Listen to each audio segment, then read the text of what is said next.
हिंदी की online class में आपका स्वागत है।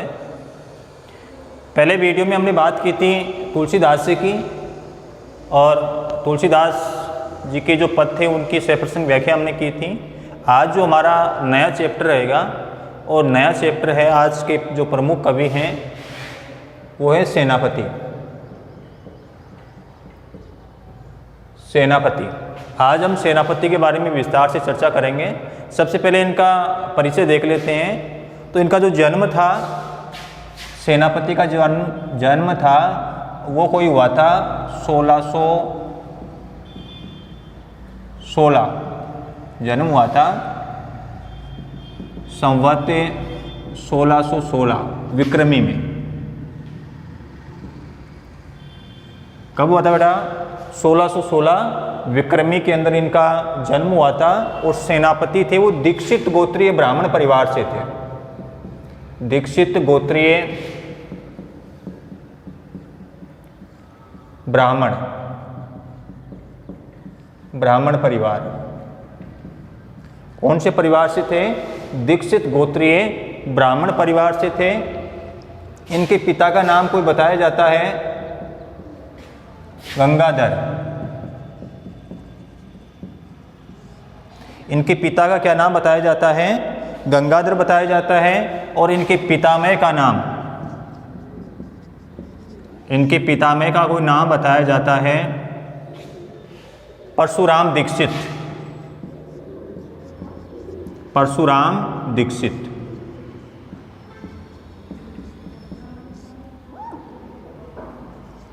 पिता का क्या नाम बताया जाता है?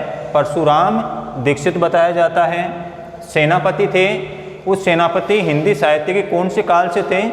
तो सेनापति थे वो हिंदी साहित्य के रीति काल से थे। काल कौन सा था इनका? रीति काल। यानी हिंदी साहित्य को 4 कालों में बांटा गया है।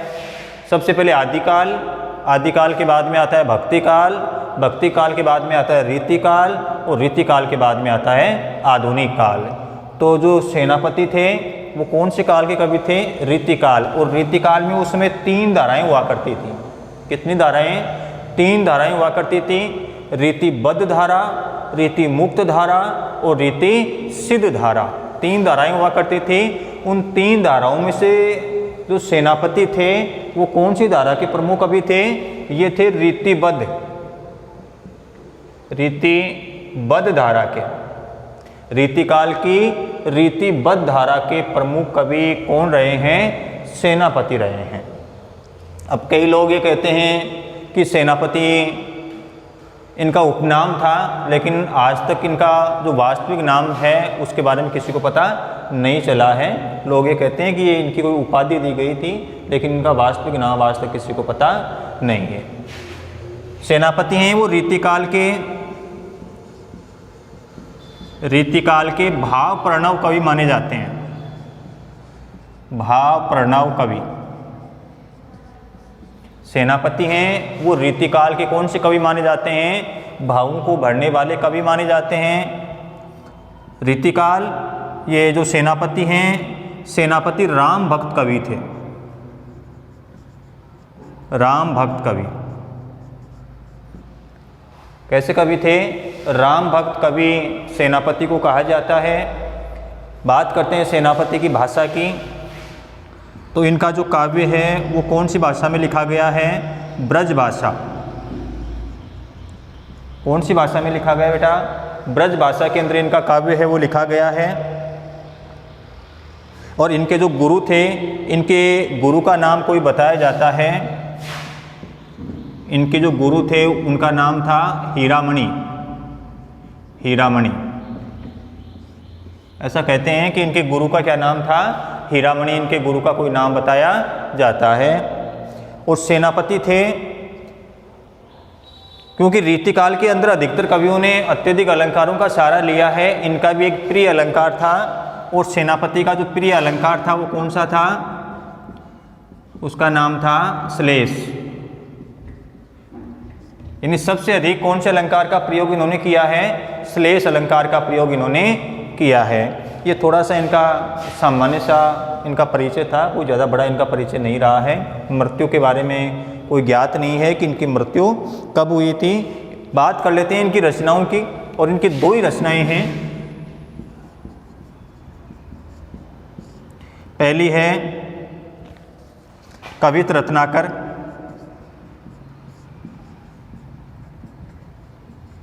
और दूसरी है काव्य कल्प द्रुम। दो रचनाएं इनकी, एक का नाम है कवित रत्नाकर और एक का नाम है काव्य कल्प द्रुम, यानी दो इनकी रचनाएं हैं। इनमें से जो काव्य कल्प द्रुम जो रचना है वो अप्राप्य है, यानी किसी को प्राप्त नहीं हुई है। ये इनका एक छोटा सा परिचय है। दोबारा देख लेते हैं। जन्म हुआ था इनका कोई संवत 1616 कौन सी में, विक्रमी के अंदर हुआ था। इनका जो जन्म था वो दीक्षित गोत्रीय ब्राह्मण परिवार के अंदर सेनापति का जन्म हुआ था। इनके पिता का नाम कोई गंगाधर बताया जाता है, इनके पितामह का नाम बताया जाता है परशुराम दीक्षित बताया जाता है। सेनापति थे वो रीतिकाल की रीतिबद्ध धारा के प्रमुख कवि के रूप में ये जाने जाते हैं। और सेनापति थे वो रीतिकाल के अंदर भाव प्रणव कवि के रूप में भी जाने जाते हैं। ये राम भक्त कवि थे। इनकी जो भाषा है वो ब्रज भाषा है। इन्होंने अधिकतर ब्रज भाषा का ही अपने काव्य के अंदर प्रयोग किया है। इनके गुरु का नाम कोई हीरामणि बताया जाता है। सेनापति थे, उनका सबसे प्रिय जो अलंकार था वो श्लेष अलंकार था।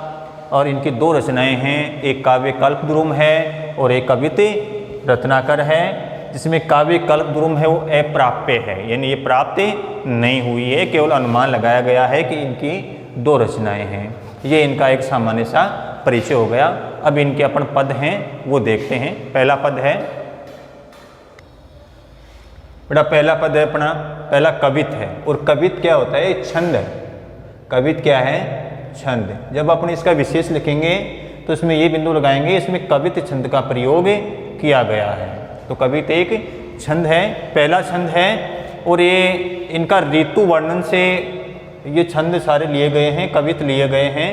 तो सबसे जो पहला इनका जो कवित है वो है बसंत ऋतु के लिए। और इस बसंत ऋतु का कवि सेनापति ने मानवीयकरण किया है। मानवीयकरण, और मानवीयकरण क्या होता है, अलंकार।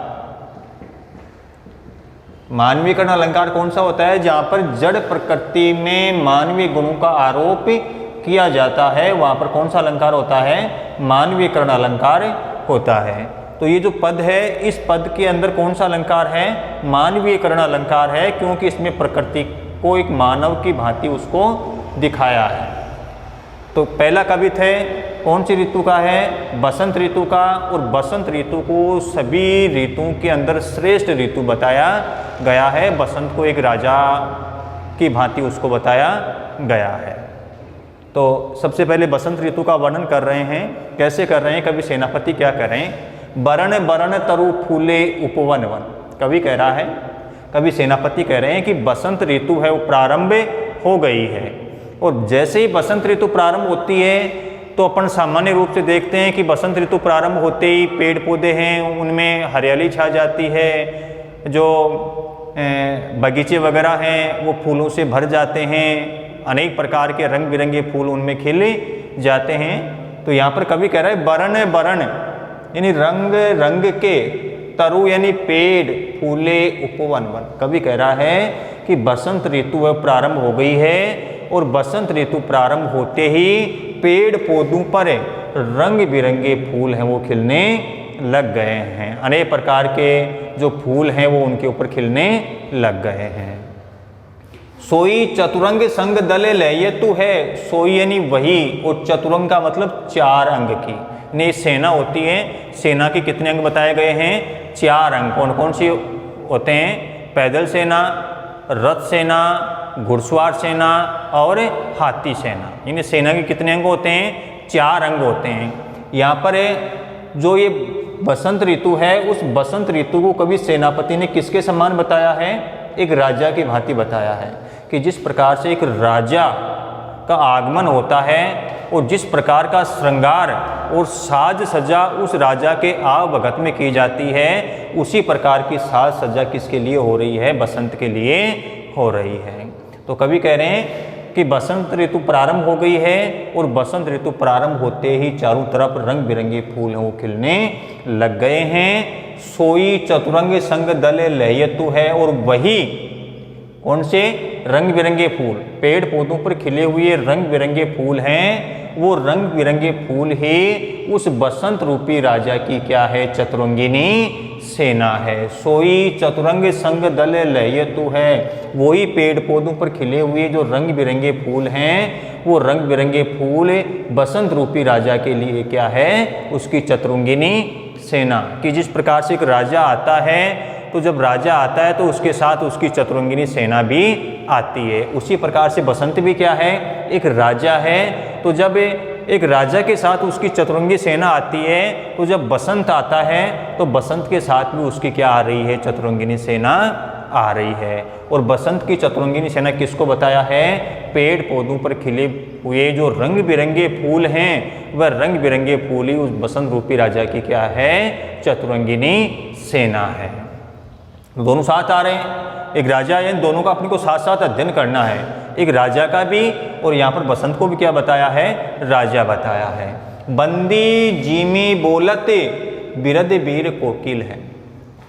बंदी जिमी बोलत कि जब एक राजा का आगमन होता है, तो जब राजा का आगमन होता है तो उस राजा का यशोगान करने के लिए अनेक चारण भाट भी उनके साथ रहते हैं, जो राजा की विरुद्धावली को पढ़ते हैं, उसके यशोगाथा का क्या करते हैं, गुणगान करते हैं। उसी प्रकार से बसंत भी क्या है, अब राजा है तो बसंत का भी क्या हो रहा है, गुणगान हो रहा है। तो बंदी जिमी बोलते बिरद बीर कोकिल है, कि अब बसंत रूपी राजा का आगमन हो गया। तो जब बसंत रूपी राजा का आगमन हो रहा है तो कोयल है वो एक चारण भाट की तरह, बंदी एक चारण भाट की तरह बसंत रूपी राजा की यशोगाथा का क्या कर रही है, गुणगान कर रही है। कि जब बसंत ऋतु प्रारंभ होती है तो कोयल क्या करने लग जाती है, बोलने लग जाती है। तो वो बोलती हुई कोयल ऐसे लग रही है कि मानो वह बसंत रूपी राजा की यशोगाथा का क्या कर रही है, गुणगान कर रही है। गुंजत मधुपे गान गुण गयतु है। जब एक राजा आता है तो उस राजा के मनोरंजन के लिए संगीत वगैरह का भी कार्यक्रम रखा जाता है, संगीत भी गाया जाता है, संगीत गा करके राजा को रिझाया जाता है, राजा को प्रसन्न किया जाता है। उसी प्रकार से बसंत भी एक राजा है, और जैसे ही बसंत आती है तो बसंत आते ही चारों तरफ पे फूल खिल जाते हैं, और उन फूलों के ऊपर क्या मंडरा रहे होते हैं, भंवरे मंडरा रहे होते हैं। और वो भंवरे ही किसका काम कर रहे हैं, संगीतकार का काम कर रहे हैं, गीत गाने का काम कर रहे हैं। तो दोनों में साथ साथ चल रहा है। जैसा राजा के साथ होता है वैसा ही किसके साथ हो रहा है, बसंत के साथ, क्योंकि बसंत भी सभी ऋतुओं में क्या है, राजा है, श्रेष्ठ है। तो गुंजत मधुपे गान गुण गयतु है, कि जिस प्रकार से एक राजा के स्वागत के लिए, सम्मान के लिए संगीत का कार्यक्रम रखा जाता है, संगीत के द्वारा राजा को रिझाया जाता है, प्रसन्न किया जाता है, उसी प्रकार से बसंत रूपी राजा की यशोगाथा के गुणगान के लिए जो भंवरे हैं वो मधुर गुंजार कर रहे हैं। और वो मधुर गुंजार करते हुए भंवरे हैं वो ऐसे लग रहे हैं कि मानो वो बसंत रूपी राजा के लिए क्या हैं, संगीतकार हैं या संगीतकार का काम कर रहे हैं। आवे आसपास पौपन की सुबास सोई।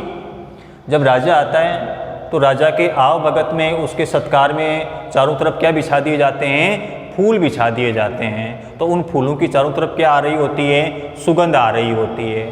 अब बसंत भी आ रहा है, बसंत भी राजा है, वह भी आ रहा है। तो जैसे ही बसंत ऋतु आती है तो चारों तरफ वन उपवन में क्या खिल जाते हैं, फूल खिल जाते हैं, और उन फूलों की क्या आ रही है, सुगंध आ रही है। आवे आसपास पौपन की सुबास सोई, चारों तरफ फूलों की अत्यधिक सुगंध आ रही है, महक आ रही है, और चारों तरफ का वातावरण अत्यधिक सुगंधित हो गया है, अत्यधिक मनोरम हो गया है।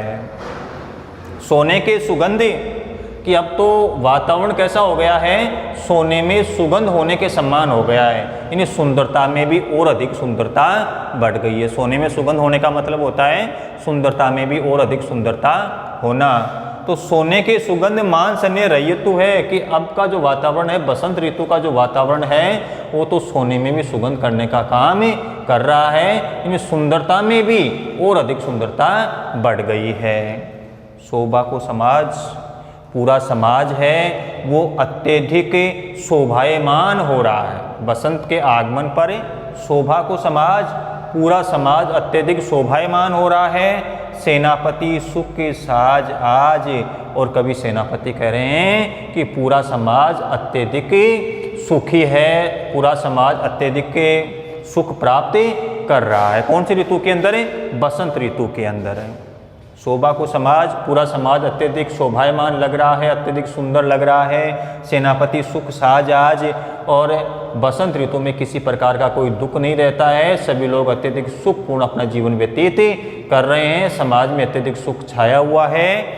आवत बसंत ऋतुराज कहिए तू है। इस प्रकार आती हुई ऋतु को कौन सी ऋतु का नाम दिया गया है?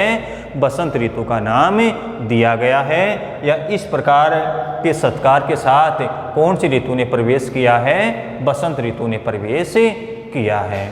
तो इसमें एक सामान्य राजा का और बसंत का दोनों का साथ में चित्रण किया गया है कि एक राजा जिस प्रकार से आता है उसी प्रकार से बसंत ऋतु भी आ रही है। जिस प्रकार से एक राजा का स्वागत किया जा रहा है उसी प्रकार से एक बसंत ऋतु का भी क्या किया जा रहा है? स्वागत किया जा रहा है। मेरे हिसाब से आपको इस समझ में आ गया होगा। बाकी जो बचे हुए इनके कवि थे वो अपने अगले वीडियो में देखेंगे। धन्यवाद। अगर आपके कोई समस्या आ रही है, समझ में नहीं आ रहा है, तो आप एक बार कमेंट्स करके मुझे बता दीजिए, ताकि आगे वीडियो प्रारंभ करने से पहले एक बार आपकी समस्या का समाधान हो जाएगा। फिर अपन नया कविता देखेंगे। धन्यवाद।